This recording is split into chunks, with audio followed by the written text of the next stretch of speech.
Bueno, entonces, como dijo el profe, vamos a hablar de dolores articulares en el niño en crecimiento, pero tengo que precisar que no solamente van a ser dolores articulares, sino dolores musculoesqueléticos, que a veces, y en cuanto más pequeño el niño, más difícil no es tan fácil de distinguir.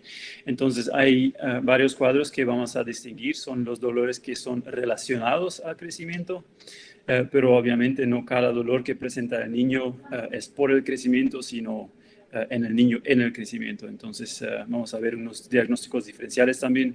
Y como dije, vamos a hablar tanto de articular y que de osteomuscular, y de hecho un poco más de osteomuscular. ¿Por qué es importante hablar de estos dolores? Pues 25 a 50% de los niños en su infancia va a tener algún episodio mínimo uno de dolor musculoesquelético. En los adolescentes es la tercera causa de consultas que tiene el pediatra o que tienen las urgencias, mejor dicho, y son 7% de las consultas en pediatría. Es más raro en niños antes de 3 años de edad, pero ese porcentaje crece según crezca el niño. Entonces ya de 30 a 35% de adolescentes de 14 años consultan con dolores articulares o osteomusculares. La cadera es la articulación más frecuentemente afectada en los niños preescolares, y en los adolescentes es la rodilla. Los niños presentan unas particularidades. Obviamente no pueden localizar bien, entonces hay que hacer una revisión muy estricta de no solamente la parte que parece estar afectada, sino también los huesos y las articulaciones alrededor. Los niños chiquitos no siempre presentan con dolor con una molestia muy típica, sino que los papás dicen que comienza a cojear, que no quiere caminar. Entonces, cualquier situación que salga de lo normal del niño, hay que prestar mucha atención. Lo que también es importante en la pediatría es que las caídas, los accidentes y las infecciones son muy frecuentes. Entonces no hay que relacionar necesariamente cada infección o cada accidente con el cuadro que tenemos en este momento. Entonces es una tentación muy grande a veces relacionar, por ejemplo, un dolor con una infección y decir, esta fue una sinusitis transitoria, por ejemplo, donde la etiología realmente era diferente. El trauma no accidental es un tema en sí, pero siempre hay que pensarlo. No es siempre tan fácil decir esto sí o no fue un trauma no accidental, entonces siempre pensarlo en el diagnóstico diferencial.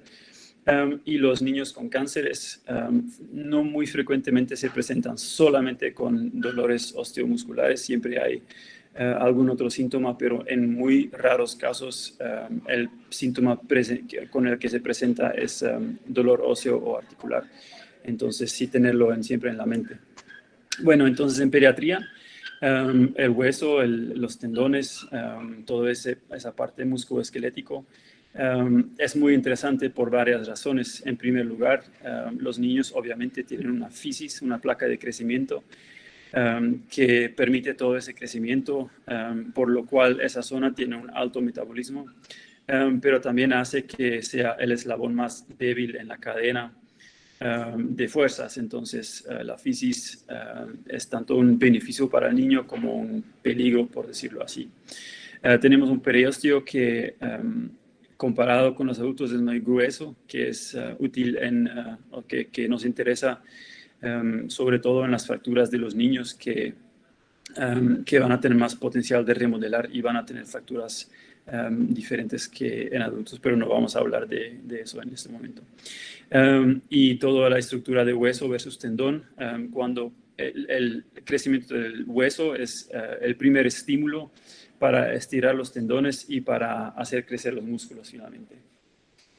Cuando vamos a mirar a los dolores y los cuadros de afección de la parte osteomuscular en niños, hay varias clasificaciones que se puede hacer. Esta es una clasificación por edad y por el hecho de que si el dolor es localizado o difuso. Entonces, en preescolares, siempre las fracturas, sí o no accidentales, hay que sospecharlas. La displasia congénita y la sinovitis transitoria.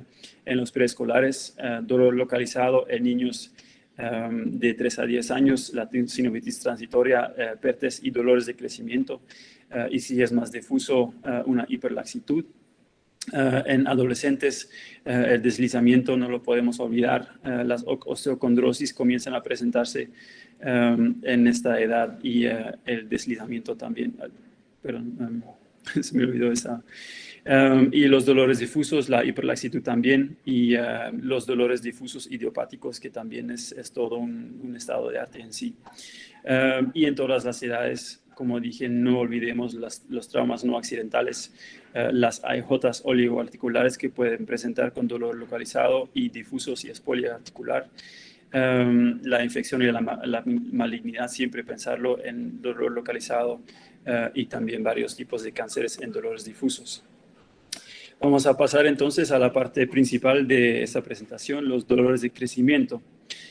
Con un caso muy típico, es un niño de 6 años que se despierta una noche a las 2 de la mañana llorando del dolor en las piernas. Los papás miran las piernas, no ven nada anormal, comienzan a sobar, masajear las piernas y le dan un acetaminofén, con lo que calma en media hora, una horita, y vuelve a dormir. La mañana siguiente sigue o vuelve a jugar como si nada hubiera pasado en la noche. Sin embargo, la semana después el cuadro se repite y los papás presentan a urgencias con ese niño.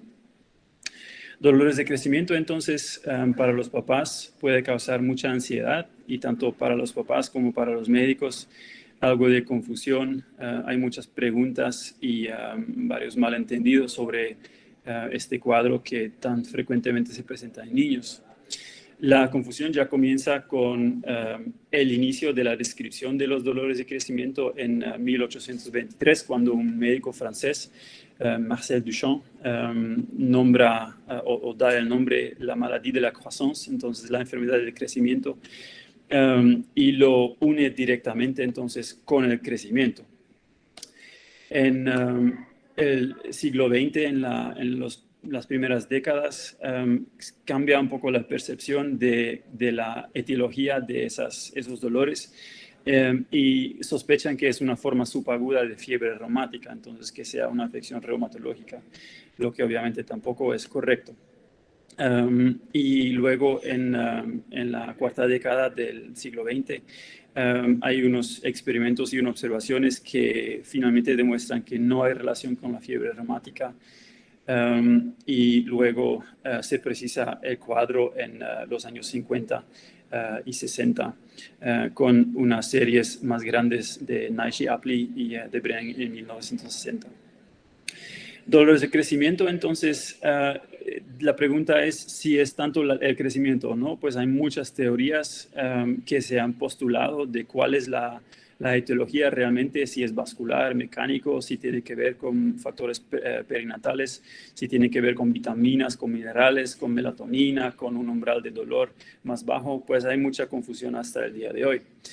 Además, vemos que el periodo típico de presentación de los dolores de crecimiento no es tanto en el tiempo de crecimiento mayor del niño, todo lo contrario. Vemos que el cuadro se presenta en niños entre 3 y 12, con un pico entre 3 y 5 años y un pico entre 8 y 12 años. Además, lo que está en contra de que sea realmente un dolor por el crecimiento es que los dolores más frecuentemente se encuentran en la diáfisis y no en las fisis, donde realmente se encuentra el crecimiento.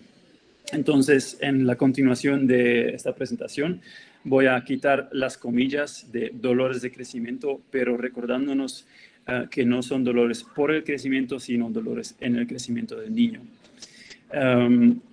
Entonces, otros nombres que se han sugerido son dolores nocturnos paroxísticos, dolor óseo benigno recurrente, dolor recurrente de las extremidades, y el nombre más largo que tenemos hasta el día de hoy es dolores nocturnos benignos idiopáticos paroxismales en la niñez, que describe perfectamente lo que es, pero obviamente no es un nombre muy fácil. Entonces, dolores de crecimiento por implicar el carácter benigno y por indicar que los síntomas se presentan en la infancia, sigue siendo el nombre que se usa comúnmente en la literatura y entre los papás y los médicos. Peterson, en el 86, hizo una revisión de unas grandes series que habían hecho hasta ese momento y definió unos criterios de inclusión y unos criterios de exclusión de los dolores de crecimiento. Lo primero que es típico para esos dolores es que sea un dolor en muslos y piernas. En inglés se hace la distinción entre pain o ache, que es difícil de traducir, pero pain es más bien algo muy como un dolor cortopulsante, y el ache es un dolor más difuso, más crónico, más pues no tan cortopulsante, sino como oprimiente. La localización de esos dolores son sobre todo muslos y pantorrillas, pero también se pueden encontrar en la fosa poplitea y en la región inguinal. Hay niños que presentan también una sensación de inquietud en las piernas. Muy importante es cuando se presentan los síntomas en la tarde y sobre todo en la noche, que puede despertar al niño, pero son intermitentes, entonces no están presentes toda la noche ni todos los días. Y tiene que desaparecer en la mañana y no puede tener limitación para la funcionalidad del niño. Lo que se describe muy frecuentemente los papás es que los dolores son más fuertes después de un día con mucha actividad. Lo que no es característico para dolores de crecimiento es cojera o limitación en los movimientos. Absolutamente en ese caso hay que buscar otro diagnóstico. Una historia de trauma local o una infección local también contraindica la posibilidad de hablar de, o hay que buscar primero otras causas del dolor. No debe haber síntomas visibles locales como eritema, edema o dolor a la palpación ahí local. El dolor es bilateral, difuso, entonces si hay dolor unilateral o articular, hay que pensar en otro diagnóstico. Un niño que tiene síntomas constitucionales o alteraciones en los laboratorios o imágenes, también descartar primero otras enfermedades. En cuanto a la epidemiología, cuando miramos el artículo de Peterson en 86 de la literatura hasta el momento, encuentra que más o menos 20% de los niños escolares presentan dolores de crecimiento, con una relación entre niñas y niños de 1 a 1, hasta 2 niños por cada niño. Y la edad, como habíamos dicho, entre 3 y 12, con las edades pico 3 y 5 y 8 y 12. Evans y Scudder, después un artículo más reciente del 2004, hacen también una revisión donde encuentran una prevalencia que es muy variado entre 2.6 y 50%. Un poco más niñas que niños en esta revisión de 3 a 2, y la edad pico es muy parecido. Hablando entonces de las teorías de la etiología, hay varias. Voy a comenzar con las que no son tan probables, y la primera es la teoría de los cambios de la perfusión. Esta teoría surgió porque Oster y sus colegas en el 51 encontraron una asociación con cefalea entre esos niños. Entonces 20% de niños con dolores de crecimiento presentaron cefalea también. Entonces Hashkes y colegas en el 2004 hicieron un experimento en que buscaron signos directos e indirectos de la vascularización y de la perfusión de la tibia y del fémur en niños con dolores de crecimiento versus niños controles, y no encontraron ninguna diferencia entre los dos grupos. Entonces, con este experimento y con la evidencia que hay, esta etiología es poco probable que tenga un rol. Los factores anatómicos, entonces, hay 2 estudios de Evans y Lee en que estudiaron solamente un grupo de pacientes con dolores de crecimiento y encontraron que había muchos de ellos que tenían los pies en pronación y que con una corrección mejoría el dolor. Sin embargo, no había grupo de control. Y cuando el mismo Evans y un colega Sutter en el 2007 hicieron presentaron una serie grande de pacientes con dolores de crecimiento y controles, no encontraron ninguna diferencia. Entonces la pregunta se hace si realmente es dolores de crecimiento que presentaron o no, y es poco probable que sea la causa de dolores de crecimiento. La teoría de la fatiga y el daño estructural. La observación surgió por primera vez en el 51 con esa gran serie de Nash y Apley, en que vieron que muchos de los pacientes que presentaron dolores de crecimiento presentaron más dolores en días muy activos. Y esa observación, como dije, ha sido frecuente de los papás. Y la hipótesis, pero sigue siendo solamente una hipótesis, es que en la fatiga hay una acumulación de productos de desecho y que el daño estructural se hace por daño de miofibrilas. Es una teoría, pero hasta ahora sin comprobar. Y no explica por qué hay los dos picos de edad de 3 a 5 y de 8 a 12. Hay la teoría de bajo umbral de dolor, la teoría emocional, que son muy relacionados, que también es una observación que surgió por Apley y Nash en el 51, donde miraron la estabilidad emocional de los niños, pero hay que decir que los métodos que usaron en el 51 no eran tan precisos y un poco dubiosos, entonces, pero de todos modos encontraron que un poco más niños con dolores de miembros tenían supuestamente inestabilidad emocional. Hotchkiss y sus colegas también en el 2004 miraron o estudiaron esa hipótesis y sí encontraron que los niños con dolores tenían más puntos positivos de fibromialgia y también puntos de distractores. Dolor en la tibia. Sin embargo, eso tampoco explica por qué hay los dos picos de edad. Y lo que no explica tampoco es si la hipersensibilidad es la causa o la consecuencia de los dolores. He visto pacientes adolescentes con artritis reumatoide muy severa que también comienzan a tener puntos de fibromialgia positivos. Y obviamente no es porque tienen fibromialgia, sino porque en su cerebro ya hay una sensibilización al dolor. Entonces yo creo que ese bajo umbral de dolor es un factor que juega, pero no es el factor que inicia el cuadro. Hay la teoría de la fuerza ósea disminuida, que hay dos estudios, mejor dicho, con los mismos 39 pacientes. En el 2005 hicieron una revisión de la velocidad del sonido en el hueso, que se correlaciona con la densidad y la fuerza ósea. Y vieron que la velocidad del sonido era reducida en pacientes con dolores de crecimiento.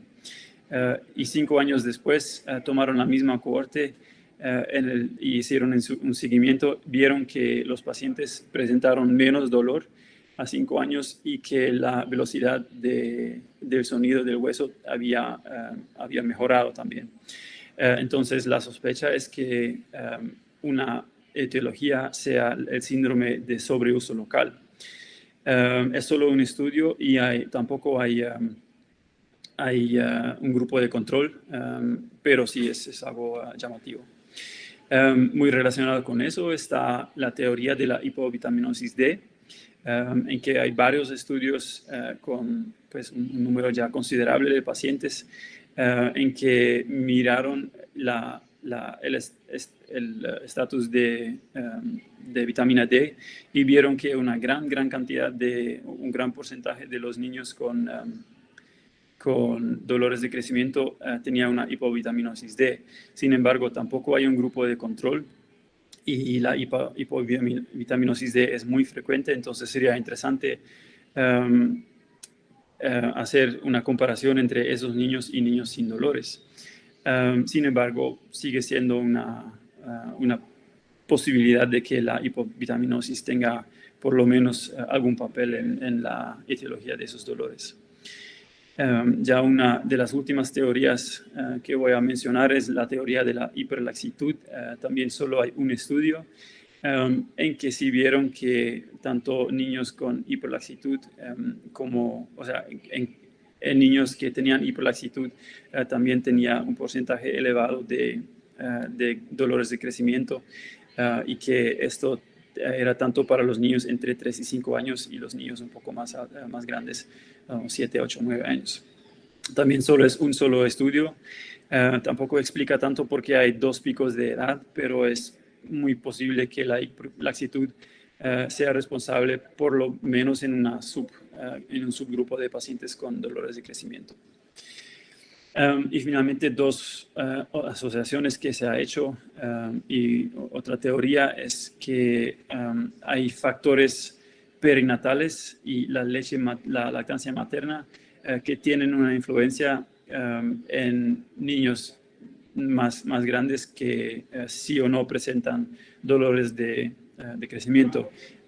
Posiblemente eso tenga que ver con la calidad ósea, que es menos buena en niños con una baja edad gestacional al nacer, con un APGAR bajo y que son pequeños para la edad gestacional.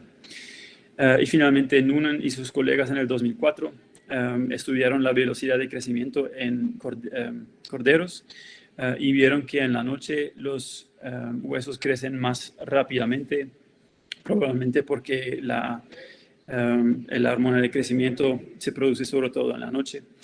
Sin embargo, la velocidad de crecimiento sigue siendo muy baja, obviamente, y pues la pregunta se hace si realmente esto sea la causa de los dolores. Entonces, basándonos en lo que ya vimos de los criterios de inclusión y de exclusión, y en nuestro caso del niño de 6 años, las características otra vez son un niño de 3 a 12 años, mejor dicho, una duración del dolor de minutos a 1 hora, 2 horas, un dolor que se encuentra en ambas piernas o alternantes, que es más difuso de carácter. La intensidad no puede ser tan grave que tienen que buscar un médico directamente. La temporalidad, sobre todo nocturna, y la intermitencia. Entonces, este niño también presentó un dolor una semana después, la semana después otra vez, y que se presenta mínimo 3 meses seguidos. Lo que descarta un síndrome, un dolor de crecimiento, como habíamos dicho, son signos visibles locales, limitaciones de las actividades diarias, los síntomas constitucionales. También un niño que menos de 3 años con dolores no es un dolor de crecimiento. Dolor que es persistente, que no cede con el masaje, que no cede con acetaminofén. Hay que sospechar que sea otra cosa. Dolor articular o dolor unilateral muy sospechoso. Y los paraclínicos que son alterados. ¿Qué entonces es lo que vamos a buscar? Pues tenemos que mirar cómo es el estado general del niño. Si el niño en el consultorio se comporta completamente como un niño común y corriente, lo que muchas veces confunde a los papás que son tan dolorosos en la noche y en el día están tan bien, pero es una buena señal. Hay que buscar brotes o organomegalia que podría indicar otras etiologías. Obviamente, entonces los signos locales, signos de hiperlaxitud también, para hacer la distinción entre dolores de crecimiento y dolores por hiperlaxitud, que ya habíamos visto un estudio que se pueden relacionar, pero también hay los dolores más articulares que se pueden presentar en un niño con signos con hiperlaxitud. Tenemos que hacer un examen articular para descartar que sea articular y no de los huesos. La fuerza muscular y reflejos para diagnosticar que no sea otra cosa como dermatomiositis o una miopatía. Y tenemos que mirar si no hay trastornos rotacionales o de angulación que podrían explicar los dolores. En cuanto a tratamiento, pues no hay mucha evidencia de buena calidad. El primer paso, de todos modos, es la educación de la familia, explicarles que puede ser impresionante el dolor, pero que no es grave, que es benigno y que va a pasar con el tiempo. Esto también es importante para evitar que el niño desarrolle una ganancia secundaria, en que, como había dicho, esa sensibilización también puede presentar después de un tiempo y el niño puede aprender que tiene un beneficio tener ese dolor. Entonces, educar a la familia que hay que intentar tratar al niño como un niño normal, cuando aparezca el dolor, tratar el dolor, pero luego ya seguir con la vida. El tratamiento no farmacológico, importante. La aplicación de calor es algo que durante las décadas se ha hecho, y los masajes de esa región, que no necesariamente es analgésico de verdad, pero sí es reconfortante, según muchos de los niños que lo cuentan.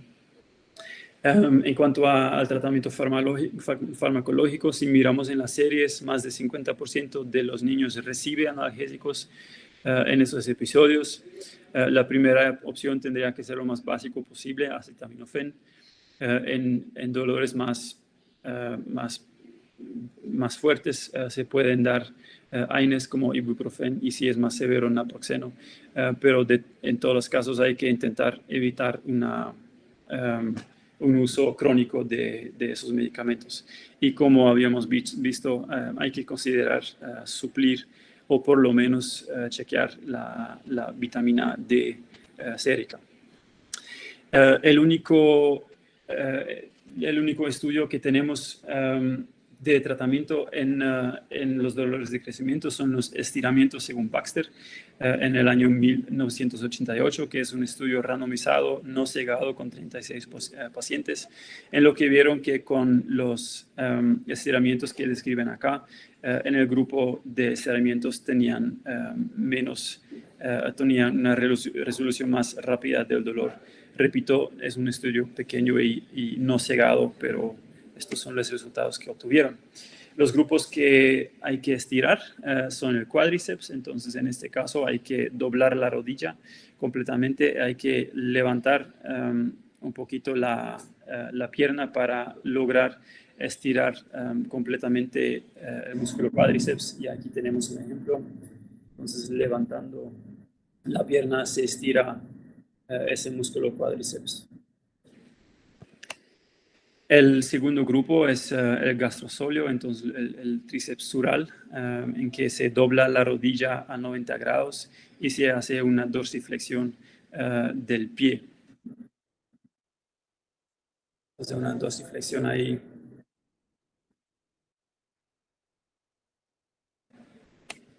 Y en el mismo grupo se hace un estiramiento del tendón de Aquiles. Entonces, en el niño mirando hacia arriba, con las piernas extendidas, se hace una presión también hacia la dorsiflexión del pie.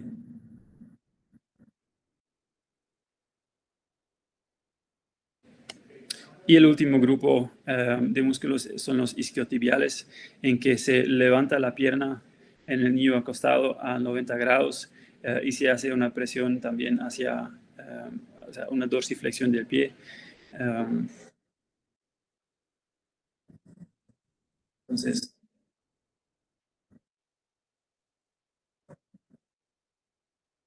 y lo que nos enseñó el profe Uribe, que también es interesante, es que en este movimiento también se puede hacer al mismo tiempo el masaje de esas pantorrillas, que podría mejorar un poquito el flujo sanguíneo y reconfortar al niño. Estos ejercicios se hacen durante 10 segundos y cada grupo se hace 10 veces, lo que es más o menos 15 minutos de tratamiento en total cada noche antes de acostarse. En cuanto a los diagnósticos diferenciales, hay un flujograma interesante en que hay que mirar primero, ¿hay trauma o no? En un trauma agudo, lo más probable, obviamente, es una fractura o una lesión de tejidos blandos. Y el paso a tomar probablemente va a ser una radiografía simple, y dependiendo de los resultados, se mira más adelante de eso. Trauma más crónico, hay que sospechar que puede ser una osteocondrosis, una osteocondritis disecante. También lesiones de tejidos blandos, también se comienza con radiografía simple y se continúa desde ahí. Si no hay trauma, hay que preguntarse en primer lugar si hay síntomas sistémicos o no. Si no hay síntomas sistémicos, no hay artritis y no es limitado el dolor a la cadera o la rodilla, Ahí estamos sospechando que ya descartando todo lo demás, los dolores de crecimiento, la hipermovilidad y otros cuadros. Si no es limitada a la cadera de la rodilla, pero no hay signos de artritis tampoco, tenemos que sospechar las patologías como la displasia de la cadera, el Leckalve-Perte, el deslizamiento y la sinovitis transitoria. Hay que comenzar con una radiografía simple y una ecografía. Si sí hay signos de artritis, pero no hay signos sistémicos, podría ser una AIJ oligoarticular, podría ser una artritis séptica o un Eno-Schönlein, una púrpura de Eno-Schönlein. Y en ese caso comenzamos con hemograma, reactantes y un control de orina. Eno-Schönlein puede encontrarse en este grupo, pero también puede haber signos ya sistémicos en el momento de presentar los dolores articulares. Si sí hay artritis, de hecho, Eno-Schönlein púrpura es más bien con artritis, no sé por qué lo puse en ese grupo. Signos de artritis sí están presentes y hay signos sistémicos. Sí hay que sospechar una artritis séptica, una EJ sistémica poliarticular, podría ser un lupus, vasculitis o leucemia, y hay que hacer los exámenes necesarios para descartar esas patologías. Si no hay artritis y es difuso, pensar en leucemia o linfoma, neuroblastoma, y si es localizado, pensar en osteomielitis, tumores o metástasis de tumores que no son del hueso. Entonces, solamente para mostrar algunos diagnósticos diferenciales, la hiperlaxitud, en cuanto a los dolores mecánicos, la apofisitis, osteocondritis, el deslizamiento epifisiario y también osteonecrosis en general en los niños con factores de riesgo. Cuadros inflamatorios como la sinovitis transitoria, AIJ, que sea oligoarticular, poliarticular, sistémica, lo que sea, la sinovitis bilionodular pigmentada y en lo pues, inflamatorio versus infeccioso también la discitis, siempre un diagnóstico importante a tener en la mente. Y por último, como había dicho, no olvidemos la parte oncológica que podría ser una causa de dolores articulares o de dolores osteomusculares. Terminando con cuándo pedir anticuerpos, autoanticuerpos, niños que se presenten con dolores así difusos en piernas, donde sea que se presentan como crónicamente, la tentación es grande de pedir anticuerpos, autoanticuerpos, pero quiero hacer un llamado a no hacer esto. Hasta un 15% de los niños pueden tener ANAs falsamente positivos, lo que puede tener un gran impacto psicológico en el paciente. Si un doctor le dice que tiene anticuerpos positivos, va a pensar que tiene lupus de una u otra enfermedad y se va a preocupar mucho. Cuando sí pedir los ANAs, si hay artritis realmente, si hay síntomas sistémicos que hacen pensar en un cuadro como lupus, si hay un brote que hace pensar en lupus, pero no solamente cuando hay dolores difusos, cuando un adolescente se presenta con cansancio, cuando hay un dolor de patrón mecánico, sino realmente con síntomas ya más fuertes, más claros.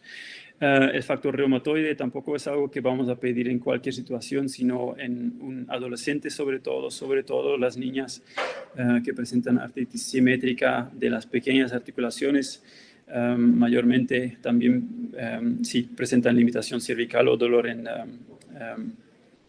la temporomandibular. Y esos niños muy frecuentemente van a tener mucha inflamación en el laboratorio. Hacia el AB27 no es un autoanticuerpo, pero tampoco es algo que hay que pedir en cualquier situación, sino en un adolescente, sobre todo sexo masculino, que se presenta con oligoartritis asimétrica, sobre todo en miembros inferiores, un adolescente que tiene entesitis, o una historia familiar de cosas relacionadas con hacia la B27, como la espondilitis anquilosante, alguien que tenga síntomas extraarticulares y afección axial, aunque sea más raro en la adolescencia. En conclusión, entonces, los dolores osteomusculares y articulares son frecuentes en los niños. Los niños son particulares en que toda la unidad de hueso, entesis, tendón es muy dinámico, entonces hay que sospechar patología cuando el niño se presenta con dolores. Los dolores de crecimiento son benignos, pero hay que descartar otros diagnósticos de todos modos para poder decir que es benigno. El tratamiento de los dolores benignos de la infancia es la educación y el estiramiento, sobre todo. No olvidarse de la vitamina D, que siempre hay que indagar banderas rojas y pensar en otras patologías antes de quedar con el diagnóstico de dolores de crecimiento. Y por último, los autoanticuerpos no son un examen de tamizaje, sino que tienen que ser utilizados en situaciones bien precisas. ¿Hay preguntas?